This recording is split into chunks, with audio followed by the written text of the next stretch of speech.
Super Mario Kart. Bum, bum, bum, ba-dum, bum. Bum, ba-dum, bum, bum. Okay, we're gonna pick. Here we go! Oh God, that I was trying to not yell, but also at the same time yell, and it didn't come out right. I apologize for that terrible sounding Toad sound. Toad voice. Is it B to go? It is. Oh shit. Yeah, I'm playing Mario Kart for the. Oh, I'm sorry, Super Mario Kart for the Super Nintendo. I never really liked this game. So as a kid, like my neighbor had this game, and we would play it, but I was always garbage at it, so I always hated it. I don't know why I was so bad at it. But he would always be like first, and I would always be last, or like fifth or sixth or something. And I always used to hate that. Like I could never figure out like how to win at this game. But you know what? Let's see if maybe now I'm better. Now that I'm older and wiser, maybe if now I can finally be good at Mario Kart. I do remember like when Mario Kart 64 came out. That was one where I was like, oh, I actually do like this one because like I'm not as crappy at it, and like I was decent. But Mario Kart the original, oh no. Oh, I forgot that like they have special powers that only they can use. Bastards! Move, Mario! Oh no, dude, I got what? Well, I guess I haven't improved because I still got 5th. Ranked out. Try again. Yeah, I lose a life. But yeah, I remember just, like not being a fan of Mario Kart, Super Mario Kart. But I remember I liked 64, and then I liked the Nintendo Wii game, and then Mario Kart 8 is good. And Mario Kart DS and Mario Kart 3DS. I think it's just this one, because even like the Game Boy Advance one, which is it's based off of this style, because the Game Boy Advance, they didn't know how to make it do 3D. So it's kind of like this like Mode 7 type deal, like this one where it's all flat and there's no hills or whatever. I remember that even that one I liked playing.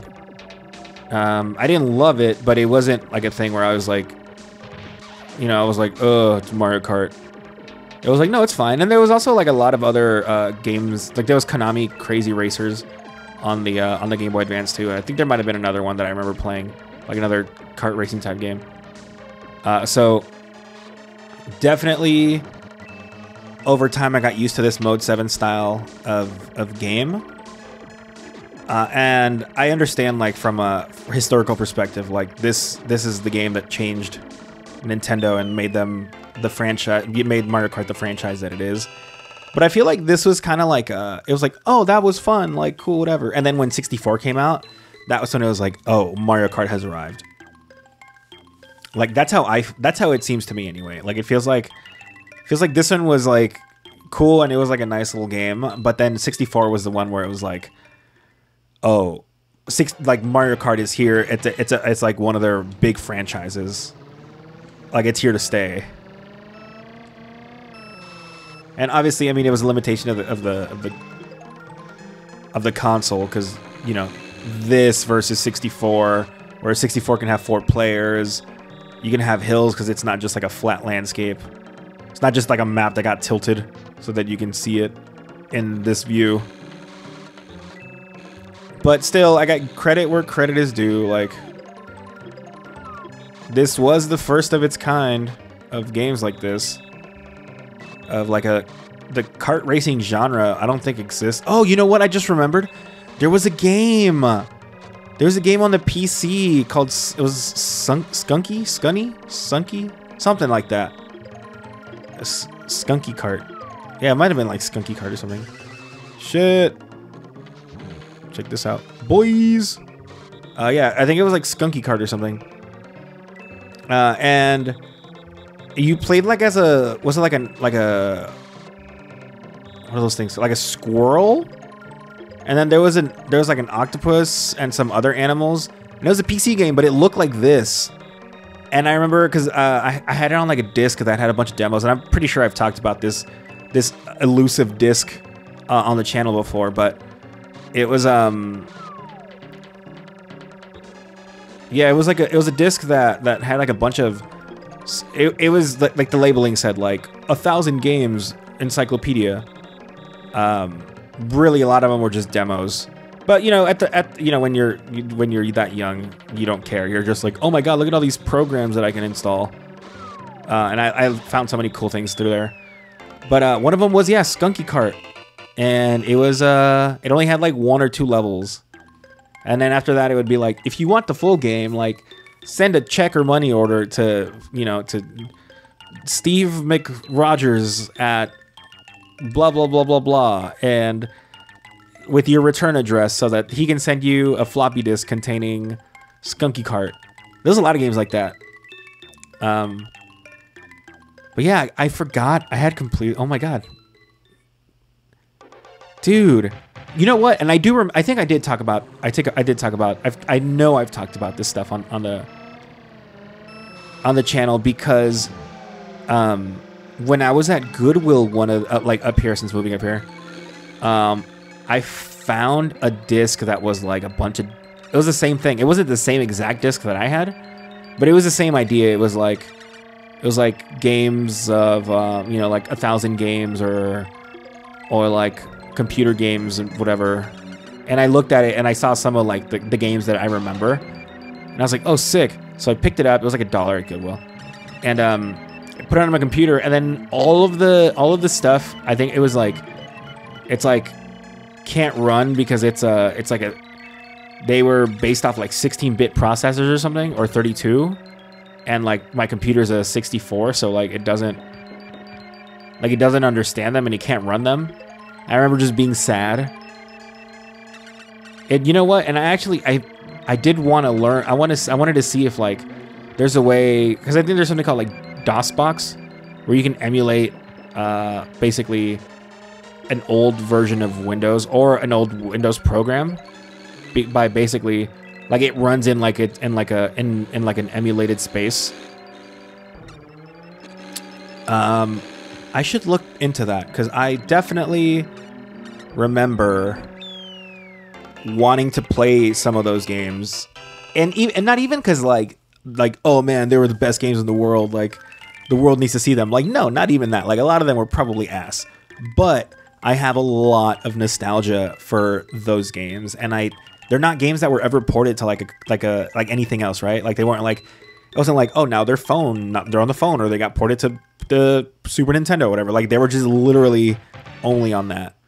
And I'm really curious to see like what kind of games are on there, because you know, that was a huge like time waster for me when I was a kid, was like finding more things in the on the disc that I can play.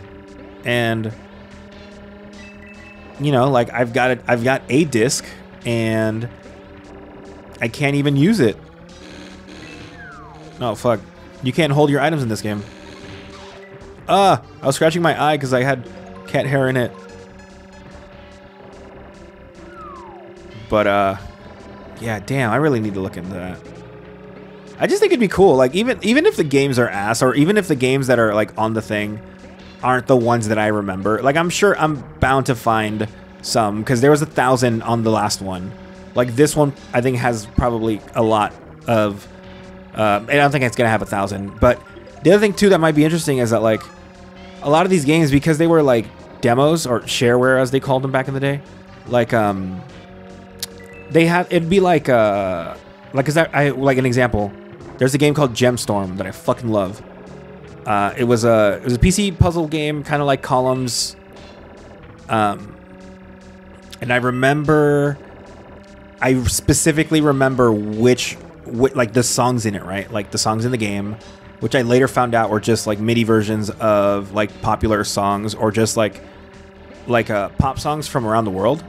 And I didn't know this until like you know, maybe 2 years ago, when I did some research. But I was like, I remember these specific songs, and then someone had a copy of it like online. It was just like, oh, free to download because it's shareware, or it's like abandonware where like they haven't used it, so it's like just free now. And I don't even think it was the full version. I think it was also a demo. But I remember like downloading it, and then I couldn't play the game because my computer was just like, I don't know what this file is. But the music files were just MIDI files. So I was like, well, you know what? Even if I can't play the game, I can still hear the music. So like it played the music, and I was just like, I've never heard some of these tracks before. And I like looked online, and like mostly everyone had played this version of it, not the version that I played. So I was like, what the hell? Because everyone was like, oh yeah, this is track, this one is this, track this one's that. And I was like, oh, that's cool. But then I'm like, but no, that's not like, because they were just labeled like, because the game's called Gemstorm. So the titles were, the songs were just like G title, G1, G2, G3, G4, G5. I think all the way up to G7, with the full version having 7, I think. Mine only had 3. Like my copy of the game only had 3. And then, you know, everyone was like, no, the demo had like these songs, and like I remember this song, and I remember hearing them and like being like, I don't remember like half of these. And then when I looked it up online, people were like, you know, people were like, yeah, like I remember this song and that song and whatever. But then I might have been like a YouTube video or something where I saw it, and then someone mentioned like, someone had said basically they had the demo that I had, and they were like, that wasn't the title song, or like that wasn't G1, like G1 was this one. And it like blew my mind, and that because, you know, I like realized that how many different versions of it must exist out there, because these were just files that were like slapped on a disc and then like sold, or like put in a floppy and then like sent around, and like that was it. It wasn't like a, you know, like, oh, download the latest patch. Like that wasn't a thing. So it was just like it was just like a version of a demo that was just floating around, but there was multiple versions of that demo, and it just like blows my mind that that was how it was. But the reason why I'm talking about it is because, oh fuck, is because like the like I'm sure this disc that I bought at Goodwill, which is not the same disc that I had as a kid, it's like a different disc, but it's the same idea. Like I'm sure that's gonna have different versions of some of the games that I played. And that to me, oh my god, are you serious? That to me is just like cool. You know, it's like, wow, like these games are out there, and there's versions of them I've never seen or played. Like another one's Microman. It was another PC game. Yeah, I'm still bad at this game. Microman was another one. And I know, like, I looked it up and I watched someone do a playthrough of it, and like I watched the playthrough, and I was like, I don't remember some of these things, and also I don't remember this guy having this voice, because at the beginning it's like Microman, and I think I've talked about this already. This feels really familiar, but then I remember specifically like when the villain comes up in his spaceship. He talks in like a really robot voice, and he just goes, "You will die," and then he like floats away, and he's like, you know, he like shoots you as he floats away, and you have to like chase him, and then by the time you get to the next screen, he's gone. But when I saw the video of like someone playing it, it was like a different version, and I was like, what the fuck? Or like someone had it and it was playing music, and I was like, my version never had music. So I don't know. The fact that these games are out there, these like demo versions, and then there's also the full versions that probably exist somewhere. But like the fact that there's these like half-finished games and fully finished games, and they're the games that I know, or like that I remember, but they're not the exact same versions of the game I remember. It just like, it's not like, you know, like this, for example, like if you have 5 people that are like, oh yeah, I had Super Mario Kart when I was a kid. They're all gonna be like, oh yeah, I remember that fucking stage with the thing. Yeah, I remember the song that plays in the thing. Yeah, like it's all the same experience. Like maybe one of them played by themselves, one of them played like with a sibling, one of them played with a friend, and you know, maybe their like experiences with the game are different, but the actual game itself is literally just the same ROM, just being played in different places.